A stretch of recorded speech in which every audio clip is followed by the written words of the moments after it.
Hello, everyone. Today, I'm going to share with you 7 ways on how you can have amazing heart health and improve the quality of your life. I'm so grateful for all the support which you give to our videos. And please share this information because, as you all know, that I'm here on a mission to prevent heart attacks and avoid unnecessary heart surgeries. It's very, very important that this information gets disseminated to various family, friends, and all the people around. Well, then let's begin. So, first and foremost, I think in some of the videos you've heard about the happy method, right? Which has got the 5 aspects, and I'm going to add few. So, the first one is mainly about what we call the risk factor assessment and reduction. Okay. One thing is most of the people think, oh, I'm fit, I'm healthy, I don't have any problem. And suddenly we see people getting cardiac arrest. In fact, recently, one of the very, very young cardiac surgeons in India who had done so many operations, was fit, doing exercise, suddenly got a cardiac arrest. So you have to understand that even celebrities, people who have got access to the best healthcare, people who are themselves cardiologists or cardiac surgeons have not been spared of a heart attack. So whatever I'm telling you right now is very, very important. So please listen properly and take notes and take action now, because once you get heart attack, dear friends, it is pretty late, because half of the people don't survive the heart attack. If at all you survive, then angioplasty, bypass, or many times if your heart muscles get permanently damaged, heart failure, and a very miserable way of life. So coming back to that, remember that if you have a heart, then you have got chances of getting heart ailment, okay? And the alarming part is that 50% of the heart attacks are happening under 50 years of age. So if you're between 40 to 75 years, this is especially for you, okay? So first and foremost, check into the family history, who is having blood pressure, diabetes, heart disease. Check your lipid profile. So see all the risk factors. Obesity. Now, most of the people are not bulky or heavy, but what we talk of abdominal obesity. Okay, so you have to see your waist-hip ratio. So you can measure at your waist and at your hips, and the ratio should be less than 0.85. Okay, you can either do in centimeter or inches. Then, so we'll look into all those aspects, especially there is something known as cardiometabolic disorder. So that is typically people having lipids or pre-diabetes and central obesity. So whatever your case may be, if you have blood pressure, diabetes, there are again risk factors. 70% actually of the diabetic people, they die because of cardiovascular events. Okay, so that strong is the association. So risk factor reduction is the biggest thing. We have specifically a program on prevention and the risk factor reduction at our clinics, where we help people who are not heart patients but having risk factors for heart patients to prevent heart attack or not becoming a heart patient. Yes, dear friends, because my entire work is all about that, how you will not become a heart patient, and I think you all need to work on yourself and support us to grow this movement, that how can we stop people from becoming heart patients? And isn't it wonderful? And if you like it, please comment, it will give me a lot of boost into what we are doing. So that is one, is the risk factor reduction, as I told you, and assessing the risk factors. And many times, even if you're slim and the cholesterol is normal, there are many other risk factors also which are there. And that's why second part, what I always call is screening, heart screening, because as I told you, that heart disease is silent. Okay, you never know what's going on inside. So screening is very important. At our clinic, we have got special panels and special risk factors which are there in the blood. So even if your cholesterol is normal, there are another 6-7 factors which could be abnormal. And there is a pattern going on in your body which could be producing the blockage. So when we are screening people, we do a lot of advanced screening, which is generally not done in the regular hospitals, because you have to understand that the hospital's motive is for sick care. If there is emergency, trauma, or disease like people with severe disease. And their focus is never on that, how to keep people away on hospital, right? So you can definitely appreciate that what we are doing here is something very different. Okay. So we do various tests, and we also recommend calcium scoring or CT scans. So there are a lot of things, but I also see that there is a lot of abuse of all these tests going on. So I will not say that, oh, do this. We have a very, very personalized and a customized approach because each one is unique. So after we understand your all lifestyle patterns, choices, family history and everything, we give you a set on what you can be doing. So heart screening is very, very important. Second thing is about your, like there are two things they have seen in heart disease, okay? One is your diet. 50% of the people are having problems with the diet. And another is like your mind, your attitude, okay? In fact, one famous Italian cardiologist said that there has to be like a tiger boss or a tiger wife to be a heart patient.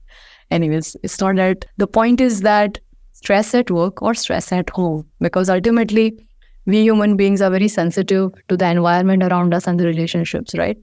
And the problem is actually not in the boss or in the wife or maybe the husband or the children or whoever is around or the in-laws or whatever may be your situation. The problem is that, are we ready to take responsibility or ownership of our attitude? And that's where we have got in our programs that how we are going to create like a ninja mindset, that we are able to cope up with different life challenges at home and at work, okay? Then the third aspect is about, as I told you, that diet is very important. So incorporating more of plant-based food. Now, like if you keep on eating too much of grains and like bread or chapatis or like, like all that stuff, yeah, it is plant-based, but it doesn't help. So what I particularly talking is that you're just throw out all the processed and the packaged foods, okay? Anything which is processed and packaged should not be there ideally, but if at all they're in very limited quantities or maybe like on a cheat day or once in a while to reward yourself. Have as much of salads, fruits, leafy vegetables, and I don't generally recommend much of juices if you're going on fasting or something, because the whole fruit and the proper vegetables are much more better than going on the juices. So more of plant-based. Then the fourth, another aspect is physical exercise. Okay, we always give some or the other reasons for not exercising, that we don't have time and all. But the sad part is that we all have 24 hours. And most of the people who are very, very successful also have 24 hours. They don't have more time. But I have seen that many successful people, even they run millions and billions of dollars of empire, but they have find time for exercise. I think not doing exercise is just a mindset where we are just giving excuses. So you have to do that. And many times I have seen that some people have also got psychological issues and they are into depression or anxiety, and even they just can't do anything. So even if something like a mental health issue is there, it should be treated, because you have to have that positivity in life. You have to have that zeal for life, and you should be able to get up in the morning and have a routine. That's very, very important. Then coming to the sixth part is the yoga. So especially yoga is a science. Many of you know that apart from my allopathic training of MD and all that stuff, I am also a trained and certified teacher in yoga and meditation, and have done hundreds and thousands of patients all my life, over 30 years, helping them with yoga and in reversing heart disease. So what I say that it is invaluable, because everything at the end of the day boils down to mental peace, right? How much ever maybe degrees you have, money you have, experience you have, wealth you have, whatever you have, but if you don't have peace of mind, you don't have anything, right? So making that habit of training your body and mind to be peaceful, to be calm, that's very, very important.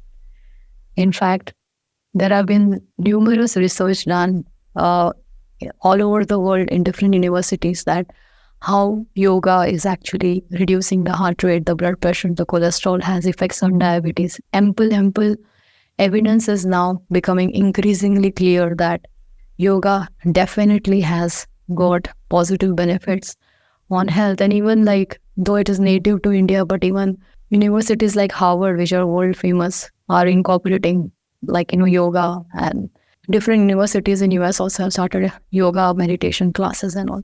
So you can imagine that this is something which is native to us, in our culture from 4,000 years. We have to make it a part of our life, not talk it, but make it a part of our life. So asanas, pranayam, meditation, those aspects are very important. And it's not only just about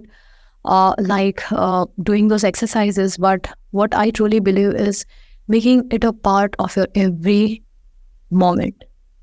So they say that there are 80,000 to 100,000 thoughts actually happening in a day. How many are positive? How many are negative? And whatever is the quality of our thoughts is the quality of our life. I'm repeating, whatever is the quality of our thoughts is the quality of our life. So if you are wanting to have an amazing quality of life in all aspects, in your career, in your family, in your work, in your relationships, just check the quality of your thoughts. Okay? Your life will definitely be wonderful. Your health will be wonderful if your quality of thoughts are wonderful. And positive thoughts in the sense of how much you are feeling love, how much you are feeling peaceful, how much you are able to enjoy and feel oneness with the people around you. And my dear friends, this only can happen when we are doing the correct yoga practices. And finally, the last aspect, the seventh one, is honestly, almost 15, 20 years back, I was not a person talking about supplements. But in my personal health journey, I found that even I was eating completely raw vegetables or maybe soup, salads most of my time, I had deficiencies. Okay, B12 deficiencies. I had omega deficiencies. I had deficiencies. And then I realized that even the food which we eat nowadays is having a lot of, even if we go for organic and all, but we still don't know that whether it is giving us enough nutrition, what we need. So from last 10 years, I've been big time into scientific evidence-based supplementation, which are different herbs and correcting the deficiencies of the body. So again, we do it evidence-based. We do your testing before, and whatever the natural herbs or supplements which we tell our patients, we do the test again. Because what we care is that you are protected, your heart is protected, your family is protected, because if there is heart, there is life. And if you are healthy, then you can contribute and become a positive citizen or a person wherever you are. Okay. So I hope all this has benefited you. If you need our help or any kind of questions you have, feel free to reach out to us, or you can keep on listening to our videos, sharing the videos, and following us on social media. And if you want us to help you in your heart health journey, we'll be more than happy to help you. Thank you.